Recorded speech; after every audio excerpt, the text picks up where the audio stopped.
ازيكم عاملين ايه؟ يا رب دايما تبقوا بخير، وحشتوني جدا. النهارده هتكلم معاكم على اغنيه رامي جمال الجديده، اغنيه جي بي اس، لسه نازله كده بقالها حبه حلوين. يلا بينا.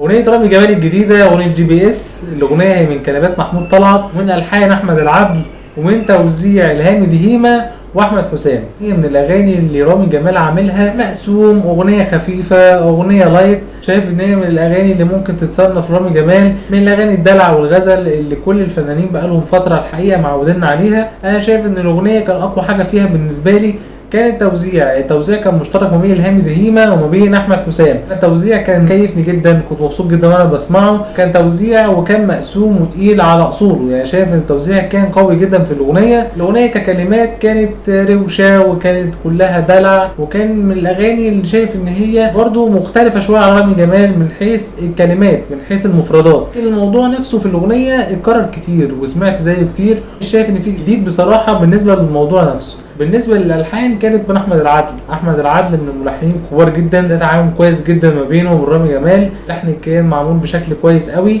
وكان من احلى الحاجات اللي في الاغنيه بعد التوزيع بالنسبه لي. يعني الكلمات رقم 3 بالنسبه لي، مفردات جديده لكن الالحان هي اللي كانت طالعه بشكل كويس، والتوزيع كان مغطي عليهم كلهم. طبعا ده غير صوت رامي جمال من الاصوات اللي انا بحبها جدا، ان انا بحب الفنان ده قوي وبحب شغله وبستنى اللي بيقدمه. مش ده رامي جمال يعمل شغل احسن من كده، يعمل حاجه اقوى من كده.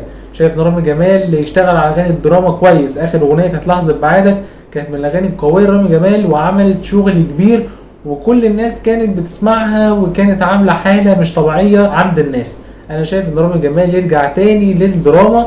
الدراما بتاعت رامي جمال بتفرق كتير جدا. في فنانين كده عندنا في الوسط الفني بيبقى الدراما بتاعتهم ليها طعم تاني، بيبقى ليها احساس وليها مزاج عند الناس، غير الاغاني المقسومه او الاغاني اللي كلها دلع والاغاني اللي هي نص نص. انا بالنسبه لي الاغنيه تقييمها ممكن تاخد 6 من 10. يعني الاغنيه كتوزيعها كان كويس، اللحن كان معمول بطريقه شيك جدا بصراحه، احيي عليها احمد العدل. كلمات محمود طلعت كانت كويسه، بس شايف ان برضو مفردات كانت جديده ماشي، لكن الموضوع مش شايف ان في جديد. اغنيه مكرره جدا، مش من اقوى الاغاني هتبقى رامي جمال. شايف ان رامي جمال يركز اكتر من كده ودايما يحسن اختياراته.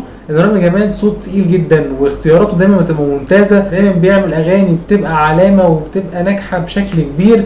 فرامي جمال انا يصعب عليا ان هو يعمل اغاني تبقى مش قد كده او نص ونص، وانا متعود ان انا اشوف منه اغاني بقوه واشوف منه مستوى كبير جدا. قولوا لكم في الكومنتات تحت، انا عايز اعرف رايكم، الاغنيه كانت عاجباكم وما كانتش قد كده. وده اللي كان عندي النهارده. لو انت لسه جديد وتشوفني اشترك فعل زر الجرس واعملوا لايك عشان كان في محتوى قدامه اكتر واكتر، وشارك في كل مكان لكل اصحاب القناه. ما تقدروا تنسوش.